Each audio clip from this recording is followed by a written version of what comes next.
Hello everyone, welcome back to Buried Files. Tonight we bring you 7 deeply disturbing true Appalachian feral people horror stories that will make you question what really survives in America's most isolated and forgotten mountain regions. These are not campfire tales passed down through generations, but documented encounters from park rangers, surveyors, and ordinary people who stumbled upon those who have abandoned humanity itself. We have cross-referenced each account with official incident reports, missing persons databases, and first-hand witness statements to bring you the most credible cases on record. The ancient forests of Appalachia hide communities that exist beyond the reach of modern society, and what they have become is far more terrifying than any legend. If you appreciate thoroughly researched horror content that exposes the darkest corners of reality, subscribe to Buried Files and activate the notification bell so you never miss our next investigation into documented terror. After you experience these harrowing testimonies, share your thoughts in the comments below and tell us if you have ever encountered something in the wilderness that defied explanation. Now prepare yourself as we descend into the documented nightmare that exists where civilization ends. Liam had been a park ranger for 14 years, and in that time, he thought he had seen everything the Tennessee mountains could throw at him. He grew up in Elizabethton, just a stone's throw from Roan Mountain State Park, and the forest had always been his refuge, his classroom, his second home. By March of 2023, he was conducting routine night patrols through the restricted forest areas near the North Carolina border, sections of wilderness where hikers were discouraged from venturing due to dangerous terrain and inadequate trail maintenance. The work was solitary, methodical, and exactly what Liam preferred. He liked the silence of the forest after dark, the way his flashlight beam cut through the mist that settled in the valleys. The knowledge that he was alone with nature in its purest, most untamed form. On the night of March 14th, Liam was patrolling a sector approximately 8 miles from the nearest maintained trail when he first noticed something unusual. Fresh tracks led off the designated path and disappeared into a heavily wooded ravine thick with rhododendron and mountain laurel. He stopped his four-wheeler and dismounted, crouching low to examine the prints in the soft earth. They were barefoot impressions, adult-sized by the length, but the spread of the toes was wrong, splayed unnaturally wide, as if the person had never worn shoes in their entire life. The depth and spacing suggested someone moving quickly, not the casual pace of a lost hiker. Liam felt the first stirring of unease in his gut, that instinct that 14 years in the wilderness had honed to a fine edge. He radioed his location to dispatch and informed them he was investigating off-trail activity in Sector 7. The response crackled back, affirmative, standard procedure. Nothing unusual yet. Liam clipped his radio back to his belt and followed the tracks down into the ravine. The temperature dropped as he descended, and the forest sounds seemed to recede, replaced by an oppressive quiet that made every snap of a twig under his boots sound like a gunshot. The tracks led him deeper, winding between massive oak trees and over moss-covered rocks, always heading downward toward the creek bed that ran through the bottom of the ravine. After 20 minutes of careful tracking, Liam noticed disturbed ground ahead. An area where the leaf litter had been systematically cleared away in a rough circle about 15 feet in diameter. As he approached, his flashlight beam revealed something that made him stop dead in his tracks. There was a pit, dug deep into the red clay earth, approximately 3.5 feet down and 6 feet across. The sides were rough but deliberately shaped, carved out by hand tools or perhaps just bare hands and determination. But it was what lined the pit that sent ice water through Liam's veins. Animal pelts covered the bottom and sides, deer hide mostly, but also raccoon, possum, and what looked like bear fur. Among the pelts were bones, hundreds of them, scattered and piled in the corners. Deer skulls with the antlers still attached, rib cages from smaller animals, long femurs that could have belonged to anything. The smell rising from the pit was overwhelming, a mixture of rotting meat, animal musk, and something else, something human and wrong that made Liam's throat close up. He forced himself to breathe through his mouth and lean closer with his flashlight. That was when he saw the items that did not belong. Tattered remnants of clothing, a torn flannel shirt caked with mud and what might have been blood. A pair of wire-rimmed glasses, one lens shattered. A hiking boot, size 11, the sole worn down to nothing. And there, half buried beneath a deer skull, a human femur bone, the knobbed end unmistakable even to someone without medical training. Liam had seen enough hunting accidents, enough recovery operations for lost hikers who were found too late to recognize human remains when he saw them.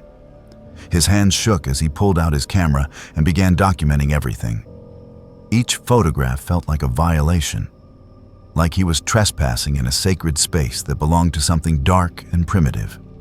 Propped against the far side of the pit was a crude doll, about 18 inches tall, made of twigs bound together with sinew and decorated with tufts of hair that looked disturbingly human in texture and color. The face was a flat piece of bark with 2 holes burned through for eyes. It was positioned to watch over the pit, a guardian or an idol. Liam could not tell which. He was so focused on photographing the doll that he almost missed the sound.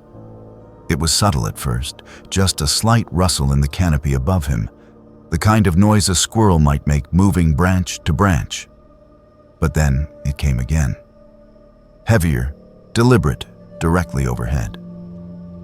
Liam froze, his breath catching in his chest.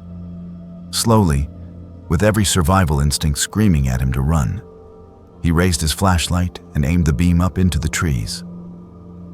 What he saw would replay in his nightmares for years to come. Crouched on a thick branch about 30 feet above him was a figure, human in basic shape but wrong in every detail that mattered. It was emaciated to the point of appearing skeletal, every rib visible beneath skin that was caked with dirt and streaked with what might have been paint or dried blood. The person was naked, except for a tattered piece of fabric tied around the waist. Matted hair hung down past the shoulders in thick ropes. And the face. God. The face was the worst part.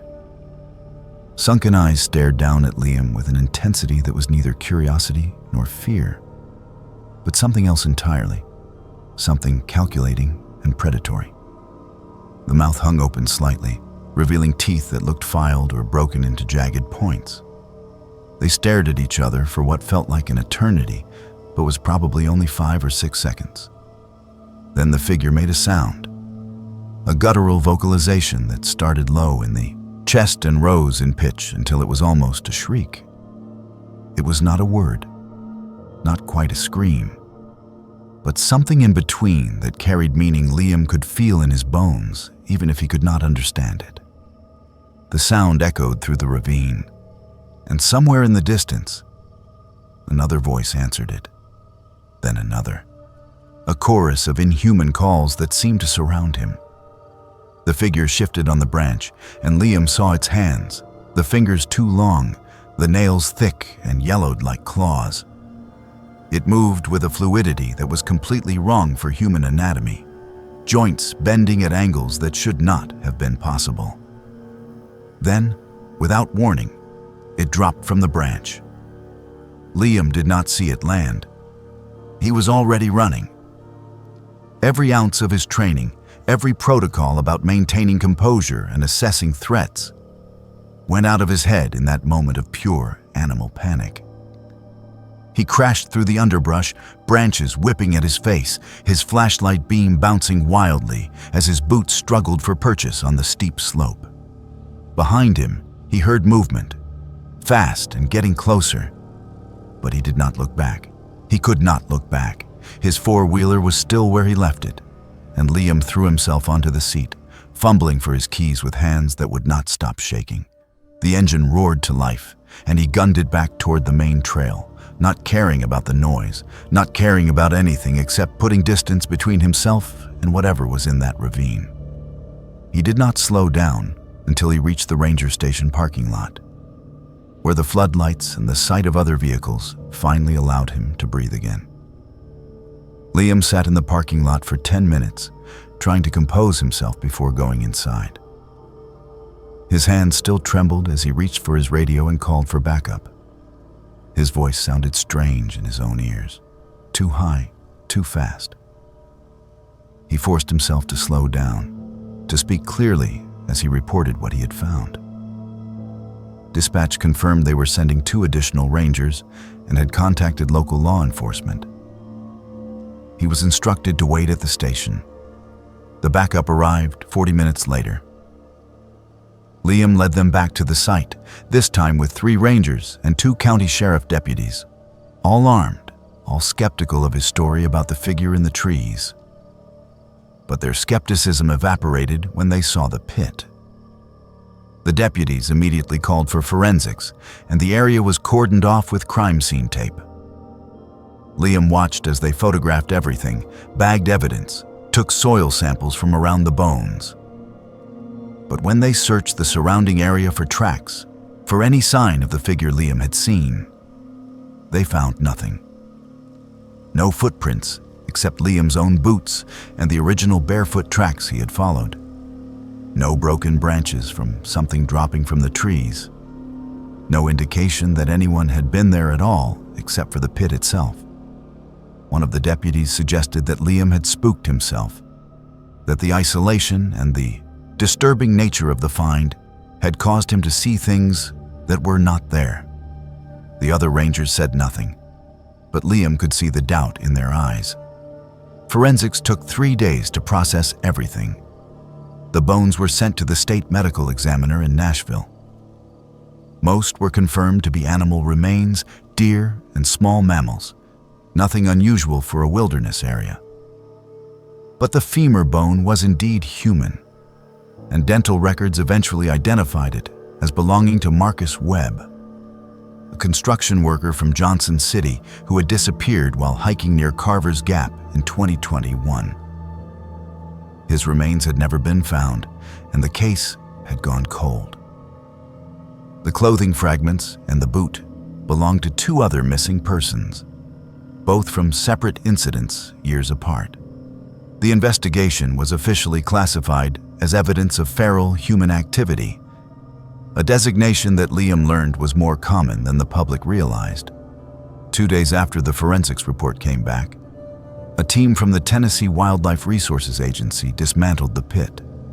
They called it a safety measure, removing potential contamination from a wilderness area. The site was filled in with fresh soil and covered with leaves and branches until it looked like any other patch of forest floor. No follow-up investigation was launched. No manhunt was organized. The official statement, released to the local news, mentioned only that evidence of unauthorized camping had been found and removed in accordance with park regulations. Liam kept a copy of the forensics report in a locked drawer in his desk. He started tracking every missing person case in the region, every unexplained disappearance within 50 miles of Roan Mountain. The list was longer than he expected, longer than anyone would believe. Just last week, another construction worker had vanished near Carver's Gap, the same area where Marcus Webb was last seen. The man's truck was found abandoned at the trailhead, his phone and wallet still inside. No signs of struggle, nothing. Search and rescue looked for 5 days before calling it off due to bad weather. Liam knows what he saw in those trees that night. He knows the figure was not a hallucination, not a trick of shadows and fear. He has seen too much since then, found too many signs during his patrols of things living in the deep woods that do not want to be found. He takes extra precautions now on night patrols, always checks in every 30 minutes, never investigates alone, and never, under any circumstances, ventures off trail after dark. He applied for a transfer to a different park, somewhere flatter, somewhere with fewer trees and more sunlight. But the request was denied due to staffing shortages. So Liam continues his patrols, continues his work, and tries not to think about the chorus of voices that answered that first guttural call. He tries not to wonder how many of them are out there, living in the ravines and hollows, surviving in ways that humanity left behind millennia ago. He tries not to calculate how many missing hikers might have ended up in pits just like the one he found, their belongings scattered among animal bones, their fates unknown and uninvestigated. But mostly, he tries not to remember the way that figure looked at him from the trees, with eyes that held a terrible intelligence and a hunger that went beyond anything as simple as food. Because Liam understands now what 14 years in the forest could not teach him until that moment. There are things in the ancient mountains of Appalachia that were never truly human, or perhaps were human once and became something else. Something that thrives in the places where civilization has never reached and never will. And they are watching the trails, watching the rangers, watching everyone who ventures too deep into their territory. He keeps his service weapon loaded now, even though regulations prohibit it except in specific circumstances. He figures if anyone asks, he will tell them about the pit, about the figure in the trees, about the voices in the dark. But he knows they will not ask, because asking means acknowledging what everyone in the Park Service already knows but refuses to say out loud. The mountains have always kept their secrets, and some secrets are meant to stay buried in the deep woods where they belong. Noah had been working as a surveyor for the U.S. Forest Service for 7 years, long enough to be comfortable with solo assignments in the backcountry, but not so long that he had lost his respect for the wilderness. In late October 2022, he was given a 3-day mapping expedition in the Cranberry Wilderness area of West Virginia, a vast expanse of old-growth forest and highland bogs that remained largely untouched by human development. The assignment was straightforward. Update topographical data for a series of proposed trail extensions near Fenwick Mountain, and document any changes in waterways since the last survey in 2015. Noah drove to the trailhead on a Wednesday morning, his truck loaded with surveying equipment, camping gear, and enough supplies for 4 days in case weather delayed his exit. The forecast called for clear skies and unseasonably warm temperatures, perfect conditions for the kind of precision work he needed to accomplish. He signed in at the ranger station, filed his itinerary, and headed into the forest with the confidence of someone who had done this dozens of times before. The first day went exactly as planned. Noah established his base camp in a small clearing near the confluence of 2 streams, about 6 miles from the nearest maintained trail. He set up his tent, organized his equipment, and spent the remaining daylight hours taking initial measurements and marking reference points with flagged stakes. The forest was quiet except for the usual sounds of wind through the trees and the occasional bird call. As darkness fell, Noah cooked a simple meal on his camp stove, made some notes in his field journal, and turned in early to be ready for a full day of work ahead. The second night changed everything. Dense fog rolled down off Fenwick Mountain just after sunset, thick and low to the ground in a way that seemed to swallow all sound and distance. Noah had seen mountain fog before, but this was different, heavier somehow, almost oppressive in its totality. Visibility dropped to less than 10 feet, and even with his headlamp, he could barely see beyond the immediate perimeter of his campsite. He sat in his tent with the door partially unzipped, listening to the absolute silence that the fog brought with it. That was when he first heard the crying. It started faintly, somewhere off to the northeast, a sound that could have been mistaken for wind through rocks or the call of a distant animal. But as Noah listened more carefully, the rhythm became unmistakable.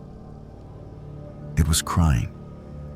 the kind of sobbing that came from deep emotional distress, rising and falling in waves of grief. His first thought was that someone was lost, perhaps a hiker who had wandered off trail and was now panicking in the fog. He grabbed his flashlight and stepped out of his tent, calling out into the darkness. "Hello? Do you need help? I'm a Forest Service surveyor. Call out if you can hear me." The crying stopped immediately, cut off so abruptly that Noah wondered if he had imagined it. He waited, listening, his breath forming clouds in the cold air. Nothing. Just the fog and the silence pressing in from all sides. He called out again, louder this time, his voice sounding muffled and strange in the dense atmosphere. Still nothing. Noah stood there for several minutes, uncertain what to do. Every protocol he knew said to investigate, to help anyone who might be in distress. But something about the way the crying had stopped so suddenly made his instincts scream at him to get back in his tent. He compromised by walking a slow circle around his campsite, extending out about 50 yards in each direction, calling and listening. The fog made it impossible to see more than a few feet ahead, and he marked his path carefully to avoid getting disoriented. He found nothing. No signs of human passage, no tracks. Nothing to indicate anyone had been near his camp. After 30 minutes of fruitless searching, Noah returned to his tent and tried to convince himself it had been an animal, maybe a fox or a bobcat. They could make remarkably human-like sounds when distressed. He had almost succeeded in calming himself when the crying started again, much closer this time, perhaps only 20 or 30 yards from his tent. It was louder now, more distinct, and unmistakably human in its articulation. Not just crying, but words mixed in, though Noah could not make out what was being said.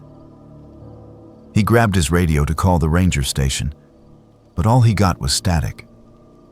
The fog must have been interfering with the signal, or he was too deep in the terrain for transmission. He was on his own.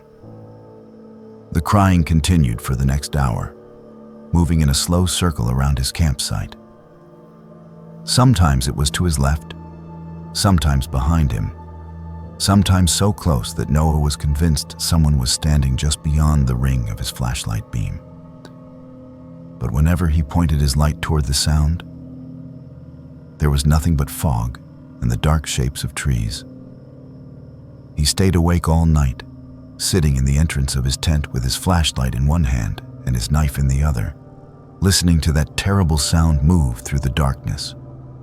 When dawn finally came and the fog began to lift with the first rays of sunlight, the crying stopped as suddenly as it had started. Noah did not make any attempt to work that morning. He was exhausted, nerves frayed, and deeply unsettled by the events of the night. But he was also a professional, and he had a job to complete. He told himself that he would finish his survey work and leave a day early. He just needed to gather a few more data points along the upper stream, maybe 2 hours of work, and then he could pack up and get out. That was when he saw the footprints. They were barefoot impressions in the soft mud along the creek bank, adult-sized but strangely formed with elongated toes that left deep gouges in the earth. The tracks circled his tent multiple times, approaching to within inches of his door before veering away. Noah felt his stomach drop as he followed the trail with his eyes. The prints were everywhere, dozens of them, showing that something had spent hours walking around his campsite while he sat terrified in his tent. But what made his blood turn to ice was the realization that the prints were not just near his tent. They led away upstream, in the exact direction he had planned to work that morning. Noah followed them, his surveying forgotten, driven by a need to understand what had happened. The tracks continued along the creek for nearly a quarter mile before turning sharply into the forest. Noah hesitated at that point, every instinct telling him to turn back. But curiosity and a strange sense of compulsion drove him forward. The tracks led him to a pit. It was dug into the ground at the base of a massive hemlock tree, about 4 feet deep and 5 feet across, the sides carved out with crude tools or bare hands. The bottom was lined with animal pelts, deer and bear hides mostly, along with bones that had been picked clean and arranged in deliberate patterns. Among the pelts were items that clearly did not belong in a wilderness area. A stained backpack, a woman's jacket with the sleeves torn off, a crushed water bottle, and a hiking boot caked with dried mud. Noah backed away from the pit, his heart hammering in his chest. He pulled out his camera and took several photographs, his hands shaking so badly that he was not sure any of them would be in focus. That was when he nearly stepped on the dolls. They were arranged in a perfect circle around the pit. 12 of them, each made from bundled twigs bound with sinew and decorated with tufts of hair. The hair looked human, different colors and textures, as if each doll represented a specific person. The faces were crude pieces of bark with holes burned through for eyes, and every single one of them was positioned to face inward, watching over the pit. Noah stumbled backward and fell, his camera tumbling from his grip. As he scrambled to his feet, the fog rolled in again, impossibly fast, a wall of white that seemed to pour down the mountainside with unnatural speed. Within seconds, visibility dropped to almost nothing. And then the crying started again. But this time it was not alone. There were multiple voices now, at least 3 or 4, maybe more, all sobbing and wailing in a chorus that echoed through the fog from every direction. But the worst part was that the crying sounded purposeful, coordinated, like a group of people communicating through their grief. The sounds moved, weaving through the trees in patterns that seemed to be hurting Noah, cutting off certain directions and leaving only one path open. He saw movement through the fog, multiple figures hunched low and moving parallel to him through the rhododendron thickets that grew thick in this part of the forest. They stayed just beyond clear sight, silhouettes that appeared and disappeared, always watching, always moving. Noah ran. He did not care about his surveying equipment, did not care about his tent or his supplies or anything except getting out of that forest. He crashed through the underbrush, branches tearing at his jacket, roots trying to trip him with every step. The crying followed him, sometimes ahead, sometimes behind, a constant presence that never let him forget he was being pursued. He tried to remember the way back to the trail, but the fog had disoriented him completely. Every tree looked the same, every slope identical, and panic was quickly replacing rational thought. He ran for what felt like hours, but was probably only 20 or 30 minutes, his lungs burning, legs threatening to give out. Then, miraculously, he broke through a line of trees and found himself on a maintained trail. Not his original entry point, but a trail nonetheless, marked with the familiar white blazes of the Forest Service. He followed it downhill, moving as fast as his exhausted body would allow, not stopping until he saw the blessed sight of a ranger station parking lot. A ranger was just getting out of his truck when Noah staggered into the parking area. The man took one look at Noah's face, pale and streaked with sweat, his clothes torn and covered in burrs, and immediately called for assistance. Noah tried to explain what had happened, but his words came out jumbled and incoherent. The ranger helped him inside, gave him water, and called for a backup team to investigate. 2 hours later, a 4-person crew returned from Noah's campsite, carrying his equipment and tent. They had found everything exactly where Noah had left it, but they also found the pit. The ranger who led the team confirmed that they had photographed and documented everything before filling it in. Among the items recovered from the pit were personal belongings from 2 hikers who had disappeared in the Cranberry Wilderness in 2019 and 2020. There was also clothing from a third individual who had never been reported missing, a woman whose identity remained unknown. But when Noah asked about the dolls, about the crying in the fog, about the figures he had seen moving through the trees, the rangers exchanged glances that told him everything he needed to know. They had not seen any dolls. They had not heard any sounds except normal forest wildlife. The barefoot tracks Noah described were not evident when they arrived at the site. One ranger suggested that the isolation and stress of solo work, combined with the unusual fog and the disturbing discovery of the pit, might have caused Noah to experience auditory and visual hallucinations. It was not uncommon, they said, for people to see things in the wilderness when under extreme psychological duress. Noah did not argue with them. He took the incident report they gave him, signed the necessary paperwork, and went home to Somerset, where he had been living for the past 3 years. He never went back to the Cranberry Wilderness. He requested a transfer to a different district, and when that was denied, he quit the Forest Service entirely. He took a job at a lumber mill, working indoors with fluorescent lights and concrete floors and the comforting sounds of machinery and human voices. But he kept copies of the photographs he had taken, the ones the rangers said showed nothing unusual. When Noah looked at those images late at night, unable to sleep, he could see things in the background that should not have been there. Shapes in the fog that were too regular to be trees, too human in their posture to be dismissed as shadows. And in one photograph, taken just before he dropped his camera, there was a face in the lower right corner, partially obscured by mist but clearly visible if you knew to look for it.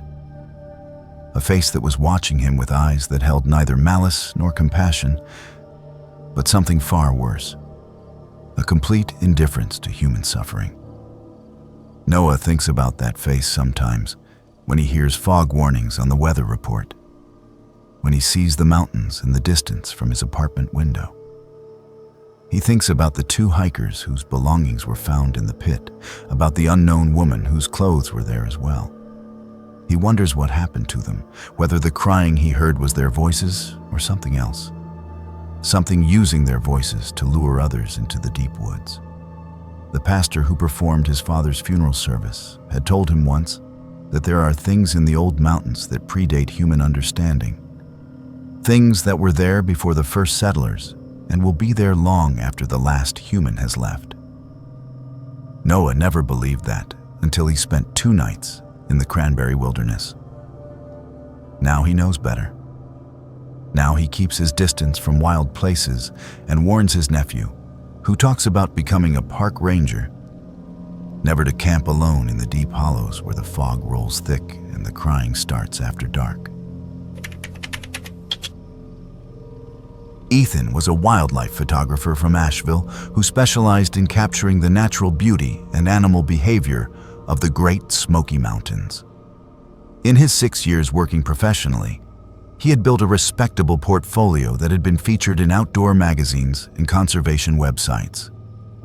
He preferred to work alone, believing that solitary observation yielded the most authentic and unguarded moments in nature. In June of 2024, he planned a 4-day expedition into a remote section near Chimney Tops Trail, far from the tourist-heavy areas, with the specific goal of photographing black bears during their summer foraging season. Ethan entered the backcountry on June 18th with approximately 60 pounds of camera equipment, camping gear, and supplies. He obtained the necessary permits from the National Park Service and filed his itinerary with the ranger station, standard procedure for solo wilderness photography. The section he planned to explore was several miles off the maintained trail system, accessible only by bushwhacking through dense forest and navigating steep terrain that discouraged casual hikers. It was exactly the kind of pristine, undisturbed environment where wildlife thrived and where Ethan produced his best work.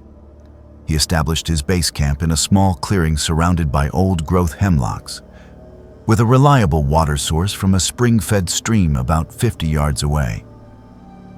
The first day passed without incident. Ethan spent the hours photographing a variety of subjects: a red-tailed hawk hunting from a dead snag, wildflowers in bloom, the intricate patterns of lichen on ancient rock faces. He saw signs of bears, fresh scat, and claw marks on trees, but did not encounter any of the animals directly, which was not unusual. Bears were wary creatures that typically avoided human presence. On the second night, June 19th, Ethan noticed the first anomaly. He had hung his food cache, according to proper bear-safe protocols, suspended from a tree branch 15 feet off the ground and 6 feet from the trunk. When he checked it the following morning, the rope had been partially cut, not chewed through as an animal might do, but sliced with something sharp. The bag had been lowered and rifled through, though nothing was taken. The disturbance was methodical, almost curious, and it left Ethan unsettled in a way that animal interference never had. That evening, as twilight settled over the forest, he heard vocalizations echoing through the valley. They were unlike any animal sounds he recognized, and Ethan had spent years familiarizing himself with the acoustic signatures of Appalachian wildlife. These were rhythmic and deliberate, rising and falling in pitch, almost like a conversation carried on between multiple speakers positioned at different points in the surrounding forest. The sounds would start, continue for 30 seconds or so, then stop abruptly before resuming minutes later from a different location. Ethan recorded the vocalizations on his digital audio equipment, thinking they might be some rare bird species or perhaps coyotes with unusual call patterns. But when he played the recordings back through his headphones, he could hear something beneath the obvious sounds. A lower frequency that sounded disturbingly like distorted human speech. He told himself it was pareidolia, the human tendency to perceive patterns and meaning in random stimuli. But the explanation did not ease the tension building in his chest. On the morning of June 21st, his third day in the backcountry, Ethan discovered handprints in the mud near his water source. He had walked this path to the stream multiple times over the previous days, and the prints had not been there before. They were human in basic shape, but wrong in every detail that mattered. The palms were elongated, the fingers too long and terminating in what appeared to be thick, claw-like nails that had left deep gouges in the soft earth. The prints were fresh, made sometime during the night while Ethan had been sleeping less than 50 yards away. He photographed the prints extensively, using a lens cap for scale reference, documenting them from multiple angles. As a professional photographer accustomed to working in remote wilderness, Ethan had developed a healthy respect for dangerous situations, and every instinct he possessed was now screaming that he was not alone, and that whatever shared this forest with him was not acting like any human or animal he had ever encountered.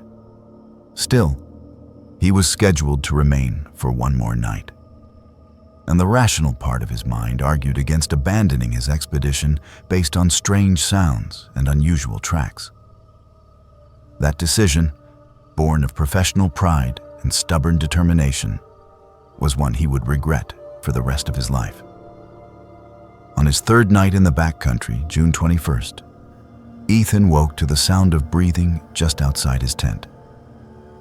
It was slow and deliberate, each inhalation wet and raspy, each exhalation carrying a slight whistle, as if the person was breathing through damaged airways. He lay completely still in his sleeping bag, his heart hammering so hard he was certain it could be heard from outside. Slowly, silently, Ethan reached for his flashlight. The breathing continued, steady and patient, just beyond the thin nylon fabric that separated him from whatever was out there. He pressed the power button on his flashlight and aimed the beam at the tent wall where the sound was loudest. The light penetrated the fabric enough to create a silhouette, and what Ethan saw made his breath catch in his throat. The figure was tall, perhaps 6.5 feet, but hunched forward in a posture that was entirely wrong for human anatomy. The head was too large, or perhaps the hair was so matted and voluminous that it created the illusion of size. The shoulders were narrow, the arms too long, hanging down past where the knees should be.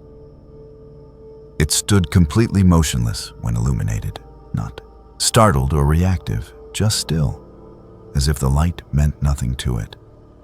Then he heard sniffing sounds, long inhalations as the figure pressed closer to the tent fabric. It was smelling him, Ethan realized with horror, learning his scent. The sniffing moved down toward the base of the tent, and Ethan heard scratching sounds, nails or claws dragging across the nylon, not tearing yet, but testing, exploring. He wanted to scream, to shout for it to go away, but some primal survival instinct kept him silent. Making noise felt like it would trigger an attack, transform this investigation into something violent. The figure began to circle the tent. Ethan tracked its movement by sound, the footsteps shuffling through the leaf litter, the breathing that never changed its rhythm. It completed one full circle, then another, moving slowly and deliberately. Each pass brought new sounds. More sniffing at the tent seams, scratching at the zippers, something being dragged across the ground that scraped against rocks with a sound like bone on stone. Then the whispers started. At first, Ethan thought he was imagining them, that fear was causing auditory hallucinations. But as the figure continued its circuit around his tent, the whispers grew more distinct. They were not in English, or if they were, the words were so distorted and mispronounced that they became meaningless. The sounds were guttural, raspy, repetitive, like someone trying to speak with a damaged larynx, or perhaps someone who had forgotten how human speech worked and was trying to remember. The circling continued for what felt like hours, but was probably closer to 90 minutes. Ethan lay rigid in his sleeping bag, not daring to move, barely daring to breathe. His flashlight batteries were dying, the beam growing dimmer, and he knew that when the light failed completely, he would be left in absolute darkness with something inhuman circling his tent. The thought was unbearable, but there was nothing he could do except wait and hope that sunrise would bring an end to this nightmare. Finally, as the first gray light of dawn began to filter through the tent fabric, the footsteps and whispers stopped. Ethan waited another 30 minutes, listening intently, before he worked up the courage to look outside. He unzipped the tent slowly, the sound of the zipper teeth separating seeming impossibly loud in the morning quiet. He pushed his head out and looked around the clearing. The figures were gone, but the evidence of their presence remained. Tracks circled his tent in multiple overlapping paths, the same elongated handprints and footprints he had seen by the stream. In the dirt near his tent entrance, arranged in a deliberate pattern, were objects.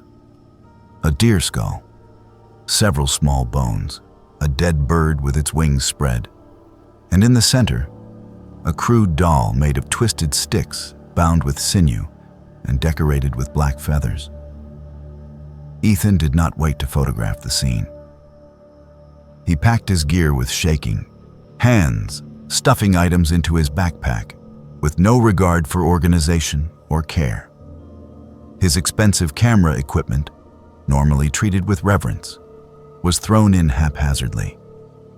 He broke camp in less than 15 minutes and started hiking back toward the main trail system, moving as quickly as the terrain and his heavy pack would allow. As he climbed the ridge that would lead him back to Chimney Top's trail, Ethan made the mistake of looking back. They were there on the opposite ridge, standing in a line just below the tree line, where the morning sunlight was beginning to reach. He counted 7 distinct figures, though there might have been more in the shadows. They were not following him, not pursuing, just watching. Even at a distance of several hundred yards, he could feel the weight of their attention, could see that they stood unnaturally still in a way that made them seem more like statues than living creatures. Ethan did not stop moving until he reached the main trail, where he encountered a group of day hikers heading up to chimney tops. The sight of other people, of civilization and normalcy, nearly brought him to tears. He hiked out to the trailhead and drove directly to the ranger station near Sugarland's visitor center. The ranger who took his report was professional and sympathetic, but ultimately dismissive. She suggested that Ethan had encountered local squatters or homeless individuals who sometimes lived rough in the remote sections of the park. When he mentioned the vocalizations and the whispered sounds, she attributed them to animals and the acoustic tricks that mountains could play on the human ear. She thanked him for the report and assured him it would be filed, but Ethan could see in her eyes that nothing would come of it. He never returned to photograph in remote areas alone. Within 2 months of his experience, Ethan sold most of his camping gear and shifted his focus to day hikes on heavily trafficked trails. He now works primarily in wildlife rehabilitation centers and nature preserves where he can drive home every evening. His sleep is still troubled by nightmares, where he hears breathing outside his bedroom window and whispered words in languages he does not understand. The audio recordings and photographs from that expedition remain on his hard drive, but he has never published them or shared them with anyone except the park rangers. Sometimes, late at night when sleep will not come, he opens the files and studies the images of those handprints, trying to reconcile what he knows about human anatomy with the evidence his camera captured. He thinks about the figures watching him from the ridge, about how patient they were, how unafraid. He wonders how many other photographers and hikers have had similar encounters that were never reported or were dismissed as imagination and fear. And he wonders what those things want, whether they are curious or territorial or something else entirely that human psychology cannot comprehend. But mostly, he tries not to think about them at all, tries to forget the night he spent being circled and studied by something that lived in the spaces between human civilization and true wilderness, something that knew he was there and wanted him to know it was watching. Mason was an amateur historian with a passion for documenting the forgotten settlements and abandoned homesteads scattered throughout the Kentucky Appalachian foothills. In September of 2024, he was researching locations for a local heritage project sponsored by the County Historical Society when he discovered references to an old cabin deep in the woods near Pine Mountain. According to property records and county archives, the homestead had been abandoned since the 1950s, when the last known residents, a family named Whitaker, simply disappeared without filing any change of address or leaving forwarding information. The property had reverted to the state decades ago and was now part of the larger Daniel Boone National Forest. Mason entered the forest on September 15th with his camera, GPS unit, and historical documentation equipment. The location was approximately 6 miles from the nearest maintained trail, accessible only by following an old logging road that had been reclaimed by forest growth over the past 70 years. He parked his truck at a forestry access point and began the hike in, using GPS coordinates he had extrapolated from old survey maps and property descriptions. The hike took most of the morning. The terrain was challenging, steep in places, with dense undergrowth of mountain laurel and greenbrier that made progress slow. When he finally located the cabin around 1 in the afternoon, it was exactly as he had hoped. A collapsed structure with hand-hewn logs still visible beneath decades of leaf litter and vegetation. The chimney stood partially intact, a testament to the craftsmanship of builders who understood that stone outlasts everything else in these mountains. Mason spent the first hour photographing the exterior, documenting the construction techniques and taking measurements for his report. But as he worked, he began noticing details that did not align with a structure abandoned for 70 years. The fire pit near the cabin contained ash that looked recent, not the compacted, soil-integrated remnants that decades of weathering would produce. Modern food wrappers were partially buried in the dirt near the collapsed porch, brands he recognized from current grocery stores. And there were drag marks in the earth leading from the front of the cabin around to the back. Deep grooves that suggested something heavy being pulled repeatedly along the same path. Following the drag marks, Mason discovered what he initially thought was a root cellar entrance. A wooden door, weathered but functional, was set into the hillside behind the cabin.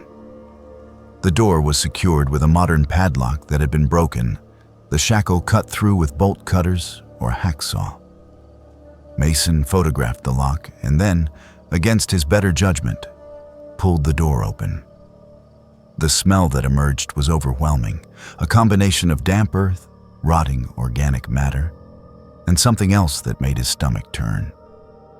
He pulled his shirt up over his nose and descended the rough wooden stairs into darkness, using his flashlight to illuminate the space below. What he found made him stop halfway down the stairs, his mind struggling to process what his eyes were showing him. The root cellar had been expanded. What should have been a small storage space dug into the hillside had become a network of hand-dug tunnels extending in multiple directions.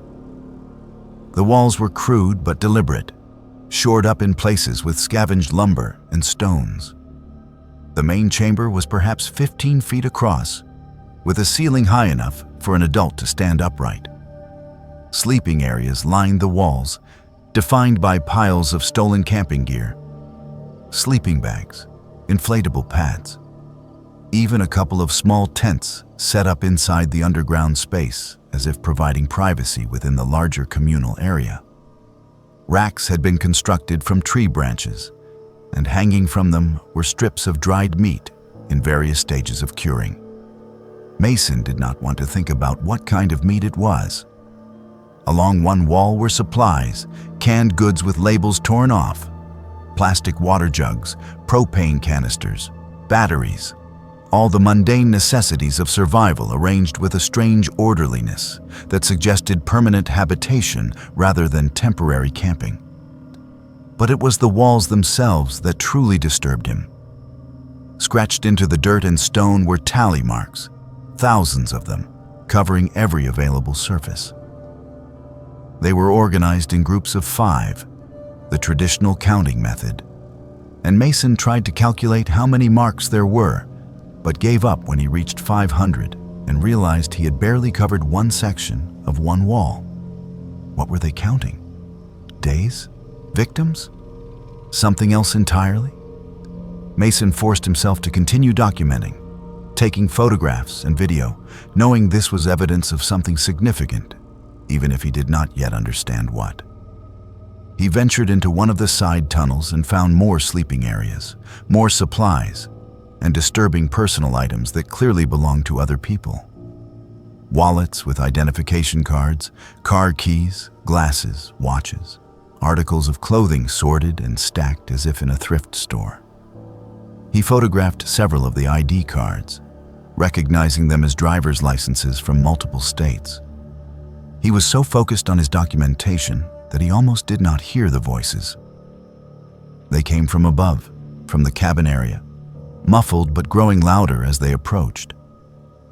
Mason froze, his flashlight still on, his heart beginning to race as he realized what was happening. The inhabitants were returning, and he was trapped underground in their living space. The voices were speaking English, but the grammar was broken, the syntax wrong. as if the speakers had learned the language imperfectly or had not used it properly in years. He heard at least 3 distinct speakers, maybe more, discussing something about traps and checking lines, and someone mentioning the man who came before, and how they had kept him for weeks before he stopped breathing. Then one voice said something that made Mason's blood run cold. "Check the cellar. The lock is broken." Mason looked frantically for another exit. The main entrance was the only obvious way out. But there had to be something else. These tunnels were extensive, and people who lived like this, who needed to remain hidden, would never trap themselves with only one escape route. He moved deeper into the tunnel system, trying to be quiet, trying not to let his panic overcome his thinking. He found it in the 3rd side tunnel he explored, a narrow shaft that angled upward at a steep grade. It was barely wide enough for his shoulders, and he had to squeeze through, pushing his backpack ahead of him, scraping against dirt and rock. Behind him, he heard voices in the main chamber, heard someone say the gear had been disturbed, heard footsteps moving through the tunnels. The shaft opened into a sinkhole approximately a quarter mile from the cabin, a collapse in the limestone bedrock that created a natural chimney to the surface. Mason pulled himself out, not caring about the dirt covering his clothes, not caring about anything except getting away. He could hear shouting from the direction of the cabin, voices raised in anger or alarm. He ran through the forest, abandoning any attempt at stealth or navigation, just moving as fast as the terrain would allow. He fell twice, tearing his pants and gashing his knee on a sharp rock, but he did not stop. After what felt like hours but was probably 30 minutes, he stumbled onto a logging road and followed it downhill until he encountered a truck with 2 loggers who were surveying timber. The loggers drove him to the nearest town, and Mason called the Kentucky State Police from a gas station. He gave a formal statement, provided the GPS coordinates of the cabin, and showed them the photographs on his camera. The troopers took his report seriously, more seriously than he expected, and told him they would organize a response team. The raid occurred 3 days later. Mason was not present, but he received a full briefing from the lead investigator afterward. They found the underground complex exactly as he had described, with all the supplies and personal belongings still in place. Evidence suggested multiple people had been living there for years, possibly decades. The personal items were traced back to dozens of missing persons, hikers and campers who had disappeared in the region over a span of 15 years. 3 individuals were arrested fleeing through the forest during the raid. They were males ranging in age from approximately 25 to 40, though precise ages were difficult to determine due to their physical condition and the fact that none of them had any identification or records. They spoke broken English and claimed to have been living in the forest their entire lives, part of a larger community that moved between different underground shelters throughout the national forest. The investigation uncovered evidence of 7 missing persons whose belongings were found in the complex. 2 hikers were found alive, held in a sealed section of the tunnels that Mason had not discovered. They were malnourished and traumatized, but survived. The others were never recovered, and the 3 arrested individuals refused to provide information about their fates. Mason developed severe claustrophobia after the incident. He cannot enter enclosed spaces without experiencing panic attacks, cannot ride in elevators or go into basements. He abandoned his historical research work and took a job teaching high school history, where he stays in well-lit classrooms with windows and never has to venture into dark, confined spaces. He thinks often about the 2 people who were found alive, about how they survived weeks or months in those tunnels, and about the others who were not so fortunate. The investigation revealed that the underground complex was just one of several similar sites throughout the national forest. suggesting a network of people living completely off the grid, surviving through theft and possibly worse. Most of the other sites were never found, despite extensive searches. The homestead was filled in with concrete, and the entire area was posted with no trespassing signs. The heritage project that Mason had been working on was quietly discontinued. Sometimes he wonders about the individuals who escaped during the raid, about whether they returned to their underground homes or moved deeper into the mountains where law enforcement would never find them. And he wonders how many other abandoned homesteads throughout Appalachia hide similar secrets. How many forgotten places serve as gateways to a world that exists parallel to civilization, but follows entirely different rules. Lucas was a 21-year-old junior at Virginia Tech studying environmental science when he and two friends planned a weekend backpacking trip along the Appalachian Trail in southwest Virginia during the second week of April 2024. The group consisted of Lucas, his roommate Derek, and their friend Emma, all experienced hikers who had completed sections of the trail before. They planned to hike a 15-mile stretch starting from the Dickey Gap trailhead, camping 2 nights before finishing at Partnership Shelter near Marion. They began their hike on Friday afternoon, April 12th, making good time on the well-maintained trail. The weather was perfect for spring hiking, temperatures in the low 60s during the day, dropping into the 40s at night. The forest was alive with the sounds of returning songbirds and the rush of streams swollen with snowmelt from higher elevations.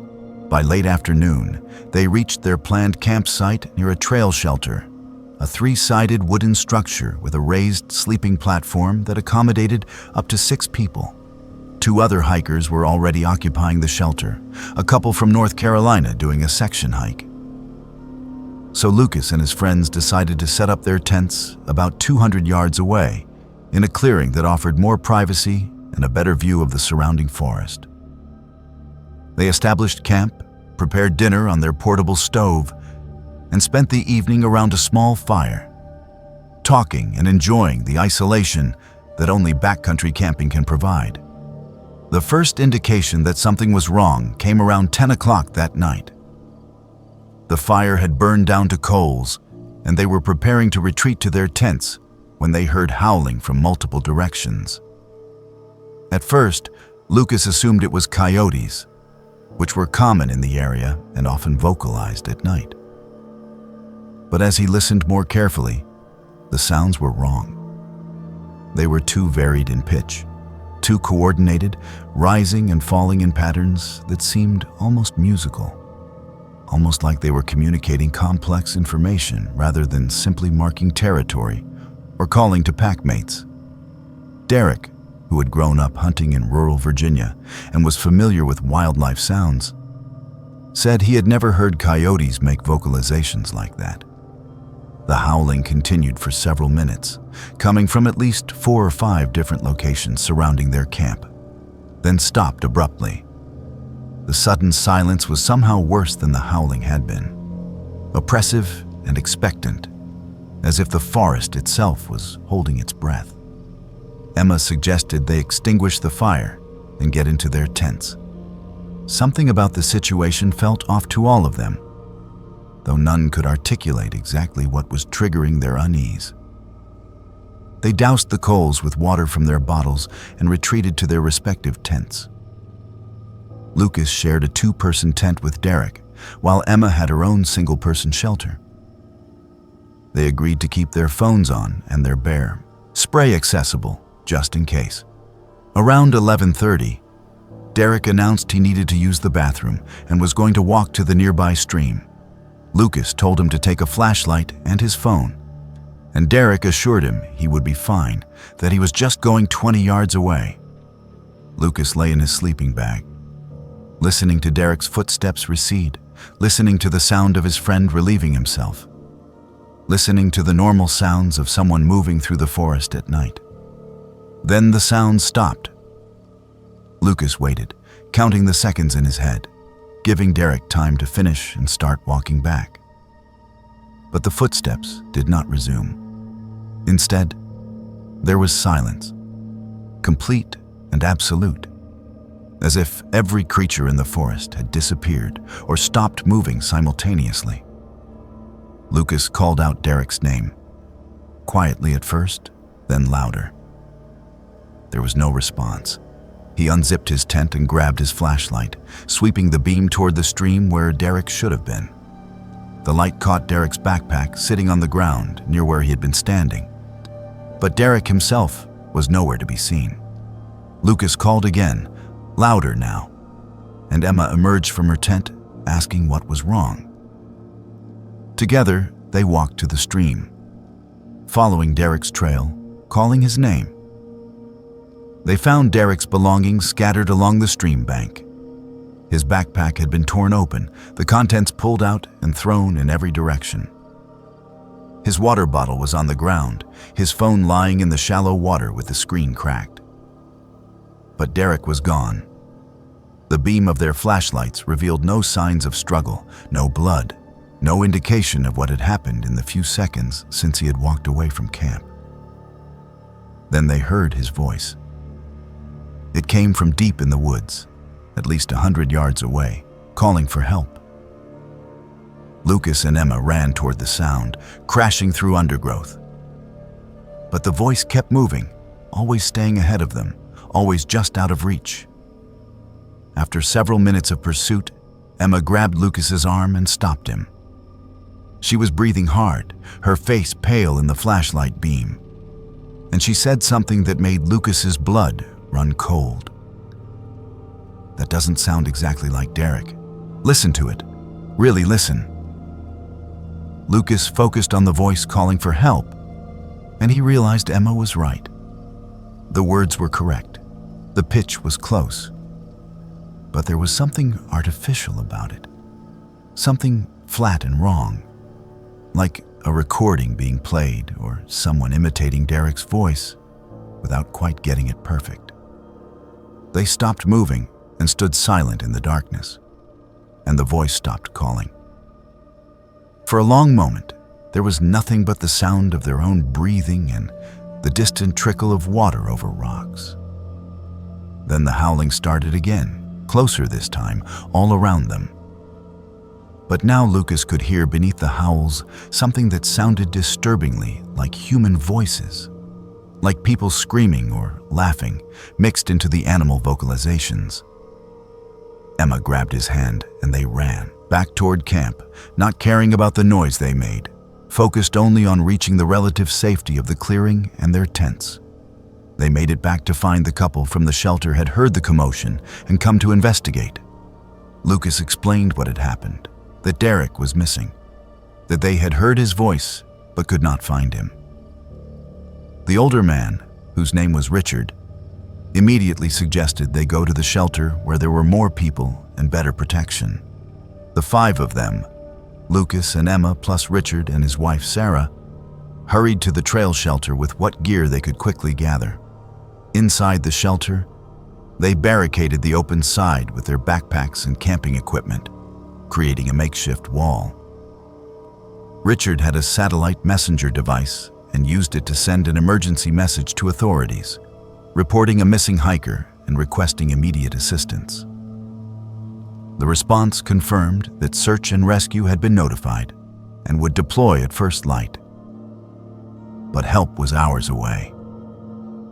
The howling intensified. It surrounded the shelter, moving in a circle that suggested coordination and intelligence far beyond any animal Lucas had encountered. And mixed with the howls were other sounds. Rocks being thrown against the shelter walls, heavy impacts that made the wooden structures shake. Something was testing their defenses, probing for weaknesses. Then the voice started again, but this time it was not just Derek. Lucas heard his own voice calling from the darkness, heard Emma's voice, heard his mother's voice saying his name. The mimicry was imperfect, but close enough to be deeply disturbing. Close enough that for a moment, his mind wanted to believe it was real, wanted to respond and go to whoever was calling. Emma covered her ears and pressed herself against the back wall of the shelter, tears streaming down her face. Richard kept his hunting knife out and told everyone to stay calm, stay together, and not respond to the voices no matter what they said. He explained that he had heard stories about things in the deep Appalachian forests that hunted this way, using sound and mimicry to lure people away from safety. He had dismissed them as folklore and campfire tales, but he was not dismissing them anymore. The siege continued through the night. The voices called, the rocks flew, and occasionally they saw movement in the darkness beyond their flashlight beams, shapes that were roughly human, but moved wrong, hunched and quick, traveling low to the ground. None of them slept. They sat pressed together in the shelter, weapons ready, waiting for dawn and praying it would come before whatever was outside decided to rush them directly. When the first gray light began to filter through the trees around 5:30 in the morning, the sound stopped. The voices ceased, the howling ended, and the forest gradually came back to life with normal sounds. Birds calling, squirrels moving through branches. Lucas ventured to the edge of the shelter and looked out at their campsite. The tents were still standing, but everything else had been scattered and torn apart. Then Derek stumbled out of the tree line. He was alive, conscious, but hypothermic and covered in scratches. He collapsed near the shelter, and they pulled him inside and wrapped him in sleeping bags. He was incoherent, mumbling about running and hiding, about seeing faces in the dark that were not quite human. He had no memory of how he had gotten away from the stream or where he had been for the past 6 hours. Search and rescue arrived by helicopter around 8 in the morning, landing in a clearing a half-mile from the shelter. Paramedics treated Derek for hypothermia, scratches, and shock. The group was evacuated by vehicle from the nearest access road, and Derek was transported to a hospital in Marion for evaluation. Physically, he recovered within a few days. The scratches were superficial, the hypothermia resolved with warming and hydration. But psychologically, something had broken. He could not remember what happened after leaving the campsite, and doctors attributed the memory loss to trauma and stress. Park rangers investigated the scene and found the scattered equipment, the damaged campsite, and numerous tracks in the soft earth around the shelter and stream.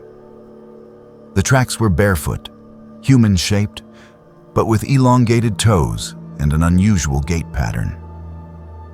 The official report classified the incident as an encounter with aggressive wildlife, possibly bears or a pack of coyotes, combined with panic and environmental stress. The mimicked voices were attributed to the acoustic properties of the forest and the psychological state of the witnesses. Lucas transferred to a different university at the end of the semester. He could not remain in Southwest Virginia, could not drive past the mountains without feeling the weight of what had happened pressing down on his chest. He moved to the University of Maryland, as far from the Appalachian Trail as he could manage while staying on the East Coast. He learned months later that 3 more hikers disappeared from the same section of trail in May, just a few weeks after his experience. Search teams looked for 5 days before calling off the operation due to bad weather. The hikers were never found, though their gear was discovered scattered near the same shelter where Lucas had spent that terrifying night. The shelter was removed by the Park Service shortly afterward, officially due to structural concerns and maintenance issues. The section of trail was rerouted, adding 2 miles to the path, but avoiding the area where the incidents occurred. Derek never spoke about that night, refused to discuss it even with Lucas and Emma. He dropped out of school and moved back home to live with his parents. Last Lucas heard, he was working at a hardware store and seeing a therapist twice a week for anxiety and PTSD. Emma finished her degree, but gave up hiking entirely, traded her outdoor pursuits for activities that kept her in populated areas where help was always close by. Lucas thinks about it often, about the coordination of the howls, about the perfection of the mimicry, about how many of them there must have been surrounding the shelter. He thinks about the 3 hikers who disappeared afterward, about whether they heard voices calling them into the darkness, about whether anyone will ever find what remains of them in the deep hollers where the old rules still apply, and something that was once human, or perhaps never was, continues to hunt using sounds that exploit the deepest vulnerabilities of human psychology. And he wonders how many other places along the 2,000 miles of the Appalachian Trail are marked by similar incidents that never make the news, never get investigated properly. Because acknowledging the truth would mean admitting that there are things in those ancient forests that are smarter, more patient, and far more dangerous than anyone wants to believe. Jack was a contractor from Charleston who specialized in structural surveys and property assessments for potential redevelopment projects. In November of 2023, he was hired by a regional development company to evaluate an abandoned coal mining camp in the southern mountains of West Virginia, near the town of Welch. The camp, known as Blackberry Hollow Coal Village, had been abandoned since 1947 when the mine closed and the company pulled out, leaving behind rows of worker housing, a commissary building, and various support structures that had been slowly deteriorating for over 70 years. The development company was interested in the site for potential historical preservation or tourism development, riding the growing wave of Appalachian heritage tourism that had been gaining popularity in the region. Jack's job was straightforward: document the condition of the structures, take measurements and photographs, assess structural integrity, and provide cost estimates for potential restoration. He planned a full day on site, arriving early on November 18th with his surveying equipment, camera, and a thermos of coffee to ward off the cold. The coal camp was accessible by a gravel road that had once been maintained by the mining company but was now overgrown and barely passable. Jack parked his truck at the entrance and walked the quarter-mile into the village, his boots crunching through frost-covered leaves. The structures stood in neat rows, just as they had been left 7 decades earlier. Simple wooden houses with peaked roofs and sagging porches, most with broken windows and collapsed sections of wall. It was a ghost town in the truest sense, frozen in time when the last residents packed up and moved away. As Jack began his survey work, taking measurements of the first row of houses, he heard what sounded like children's laughter echoing from somewhere deeper in the camp. The sound was faint and distant, but unmistakable in its character, the high-pitched delight of young voices at play. His first thought was that local kids must use the abandoned camp as a playground, which would be a safety concern given the deteriorated state of the buildings. He made a note to include that in his report and continued working. An hour later, as he moved to the second row of houses, he heard the laughter again. Closer now, accompanied by the sound of feet running across wooden floors. Jack walked toward the sound, entering one of the better preserved houses through a doorway, where the door itself had long since fallen away. Inside, the rooms were stripped bare, anything of value long since removed or decayed. But what caught his attention were footprints in the thick coal dust that covered every surface. Small footprints like children's, dozens of them, crisscrossing the floor in patterns that suggested games of chase or hide and seek.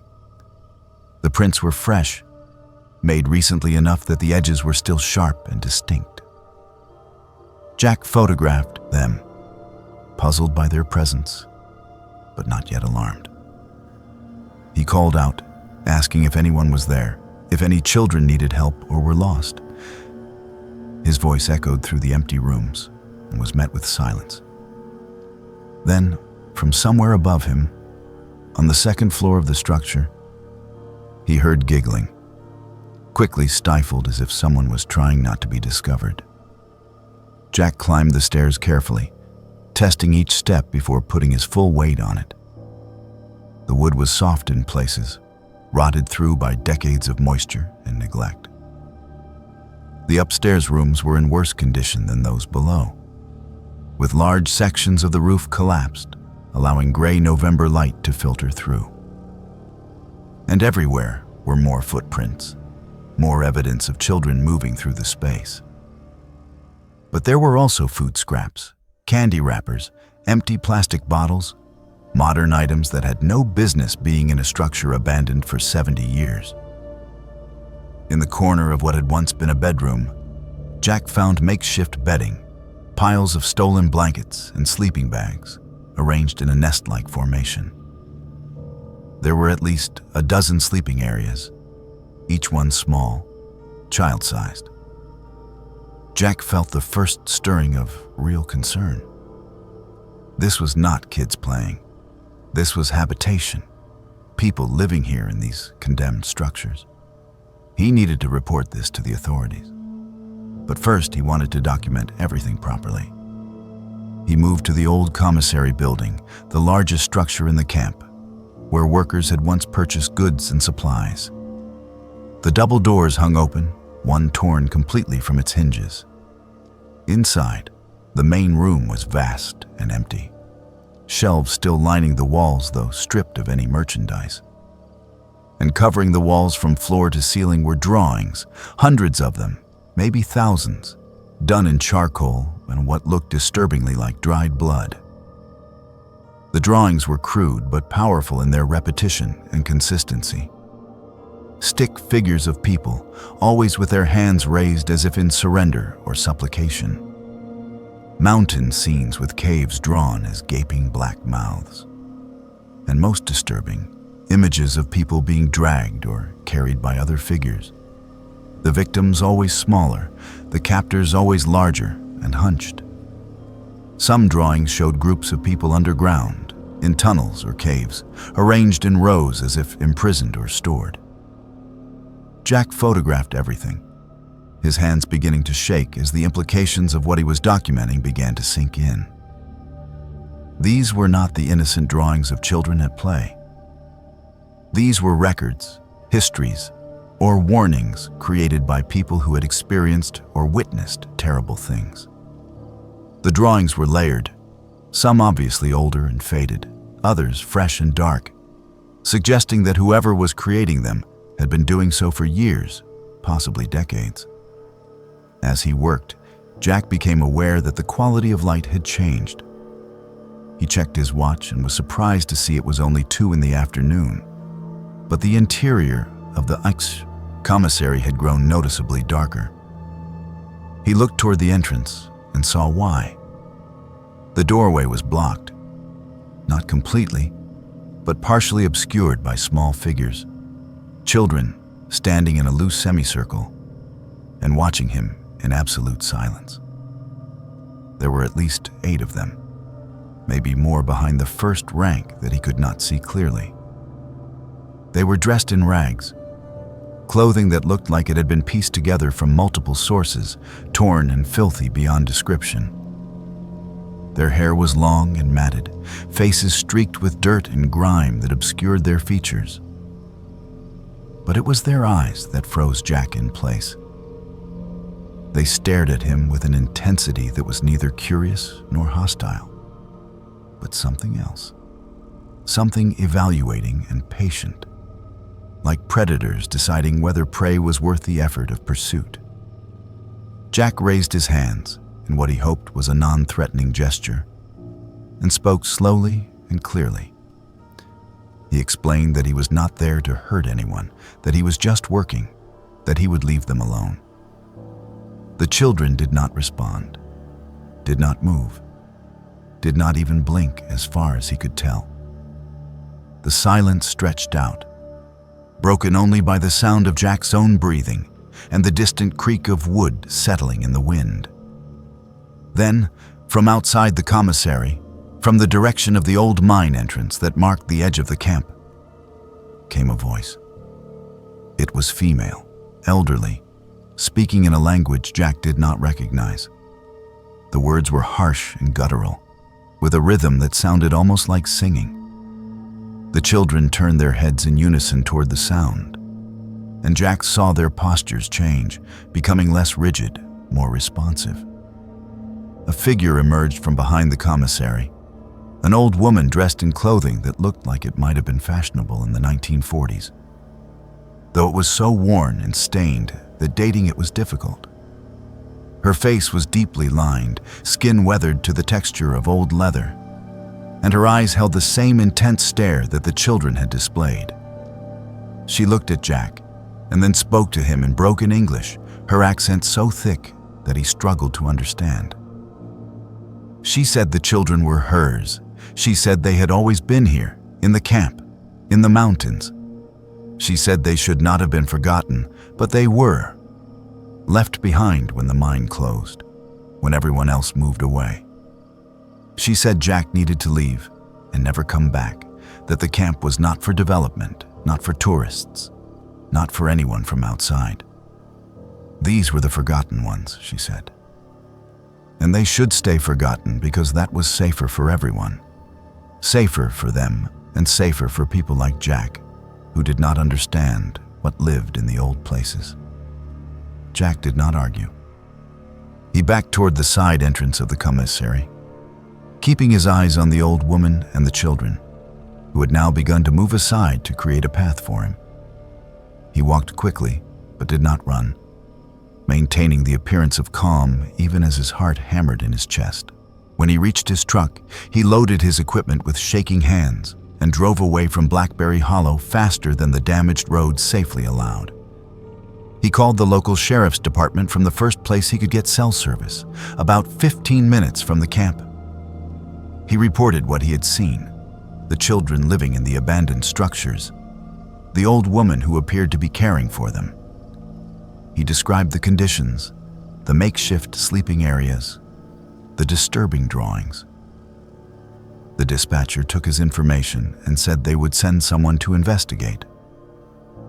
2 deputies arrived at the camp 4 hours later.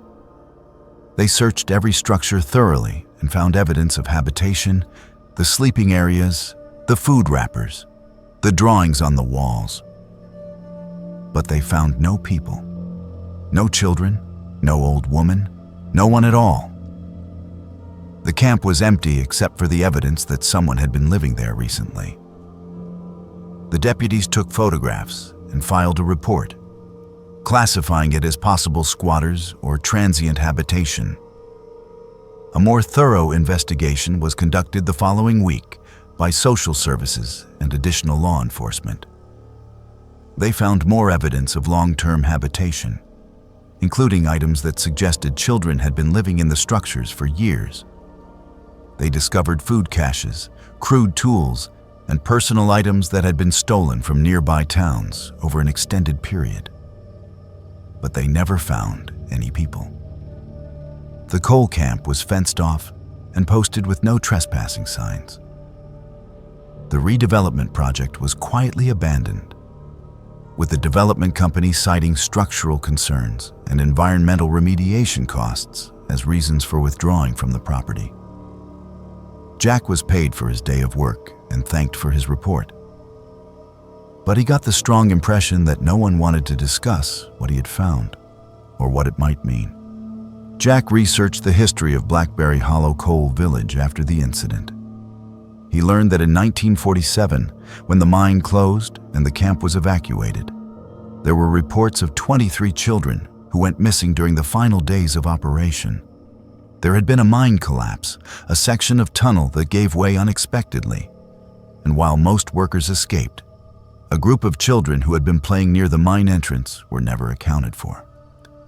The official record stated they were presumed dead, buried under tons of rock and earth. But their bodies were never recovered, and no formal memorial was ever erected. Jack refused all future work involving abandoned structures or historical sites. He developed an intense aversion to enclosed spaces and to the sound of children's laughter, which now triggered immediate anxiety attacks.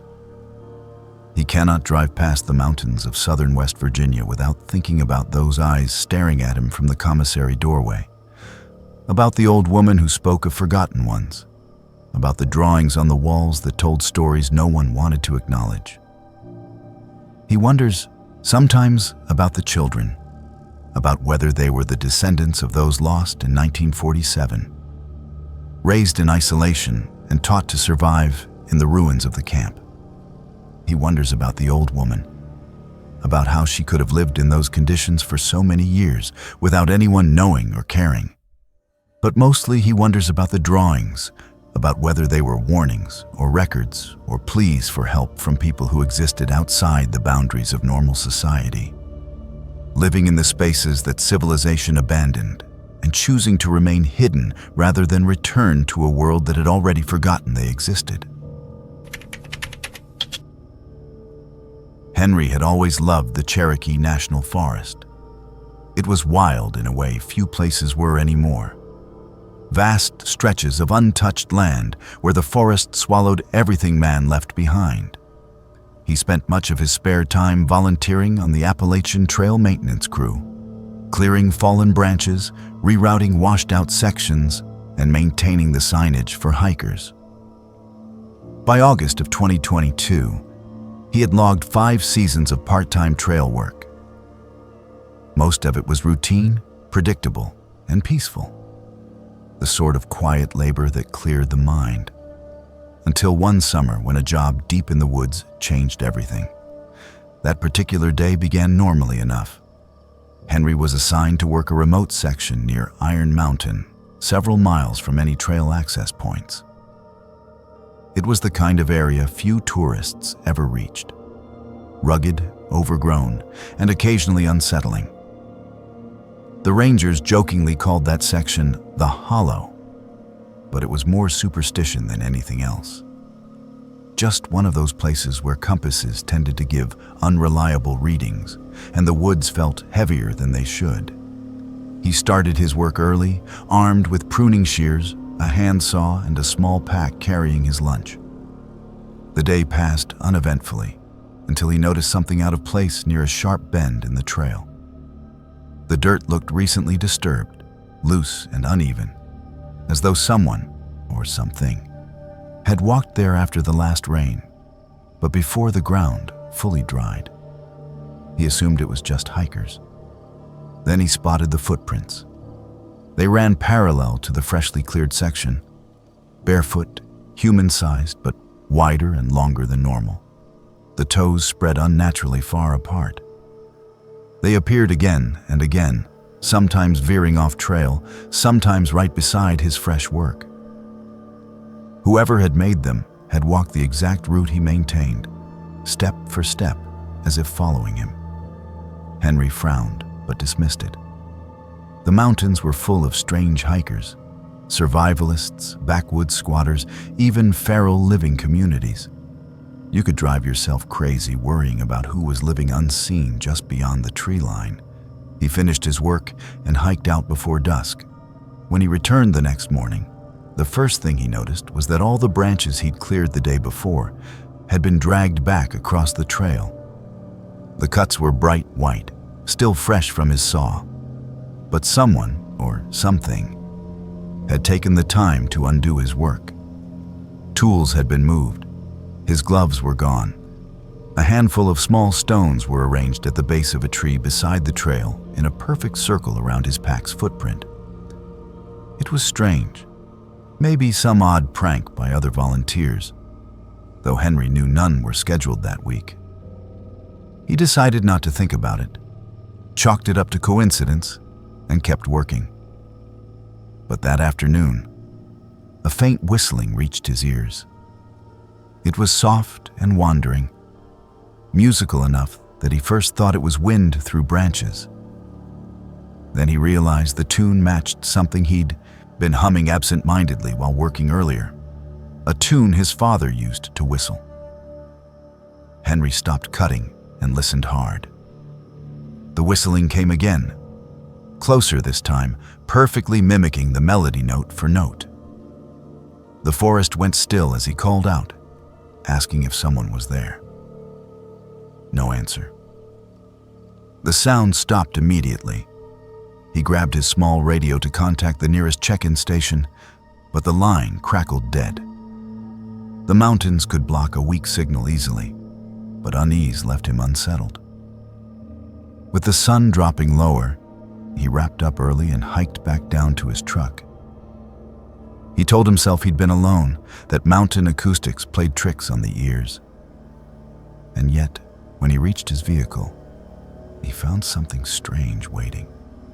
Sitting on the driver's seat was one of his missing work gloves. He had left them miles back on the trail the day before. Now it was neatly folded, spotless, like someone had washed it and placed it just for him to find. Henry's stomach dropped. He scanned the woods surrounding the pull-off, but saw nothing except the rustling of laurel leaves in the evening wind. Over the next few days, the situation escalated. His hand saw vanished, and then returned the next morning sharpened to a finer edge than when he'd bought it. His lunch would occasionally go missing, replaced with other food, berries, nuts, sometimes chunks of smoked meat wrapped in butcher paper. It was as though someone was observing him closely and responding, offering gifts in exchange for his presence. He joked to himself that maybe a hermit liked his company. But deep down, he felt like he was being studied. Then came the rabbit. He found it sitting on a flat stone near his usual lunch spot. A freshly killed rabbit skinned with eerie precision, its body perfectly intact but bloodless, its head turned toward where he always sat.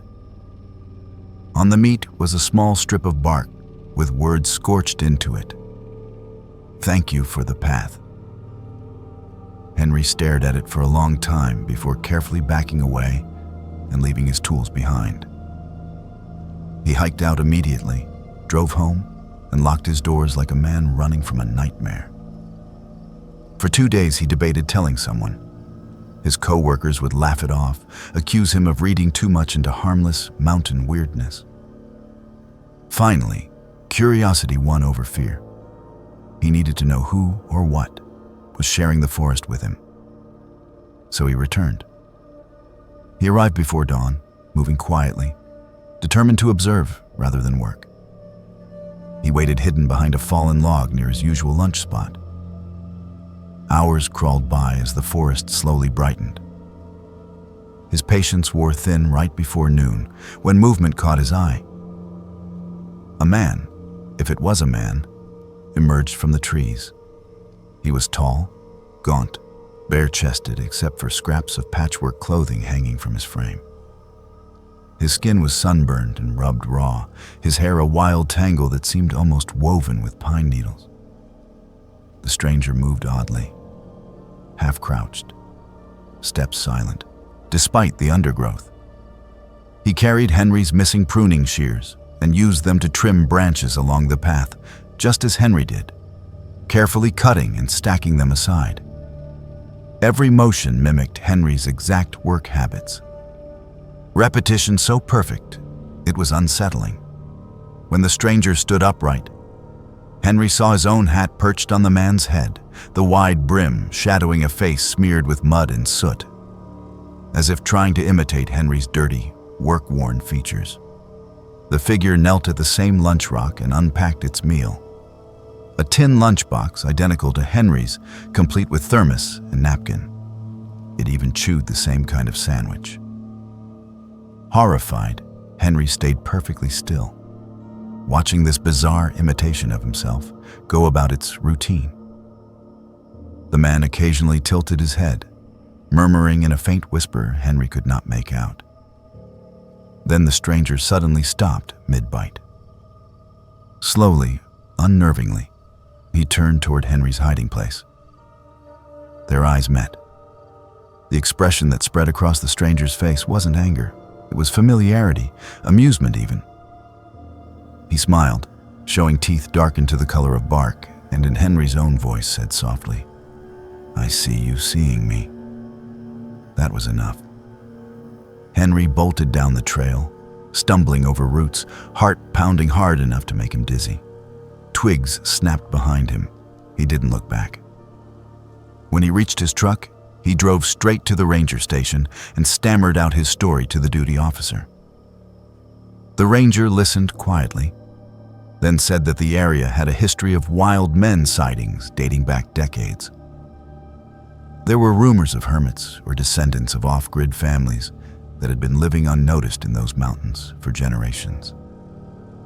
The ranger organized a quick check of the area the next morning, but found no sign of habitation. No campfire remains, no footprints, no gear. However, they did find a cluster of objects carefully arranged in a semicircle at Henry's usual work site. His old broken saw, his missing radio, and a framed photo he didn't recognize. The photo, faded and water-stained, showed a man and boy standing behind a trail sign, one eerily familiar. The man looked almost exactly like Henry, wearing the same kind of volunteer jacket. Other volunteers began jokingly referring to the unknown figure as the Ridge Runner, a local nickname for ghostly guardians of old trails that appeared to lost hikers. But Henry didn't laugh.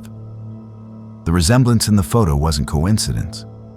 It was exact, down to a faint scar on his jawline. Yet the photo clearly dated back decades, older than Henry was alive. After that, he refused to go back to that section of the forest. He even transferred to a different district, preferring clear, populated paths where hikers passed every hour. Still, there were reminders. Occasionally, he'd find tools returned from that site left in his supply truck, filthy but functional. Once, a co-worker mentioned hearing Henry whistling from several miles down the ridge, even though Henry had been homesick that day. In the months that followed, fatigue haunted him like a shadow. He couldn't shake the memory of that face, his own features staring back across decades of decay. He had nightmares of walking the same endless trail, clearing brush while someone just behind him mirrored every movement. Sometimes he'd wake at night, convinced he heard whistling outside his window, faint and low, copying one of his old work tunes. When the Rangers eventually installed trail cameras throughout that section, one image emerged that defied explanation. Captured late one evening near Henry's former site, the footage showed a tall, gaunt man walking carefully along the center of the trail, carrying pruning shears and wearing Henry's jacket. But the detail that chilled everyone who saw it was the timestamp, 1974, the faulty camera system registering a date 48 years earlier than it should have. Henry eventually quit volunteering altogether.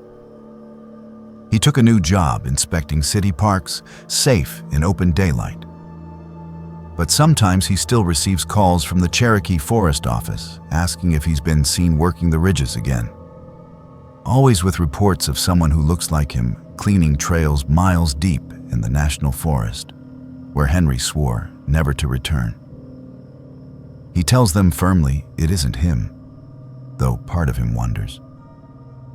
Because the man in those descriptions, friendly and meticulous, humming the same tune Henry always whistled, well, he sounds too much like Henry to be coincidence. Now Henry dreams of being back on that mountainside, trimming branches beneath an endless canopy of green. While somewhere else, his other self moves just out of view, doing the same work, humming the same tune, keeping the path clear not for hikers, but for something far older that still walks those woods. And he knows deep down, the forest always keeps what it likes.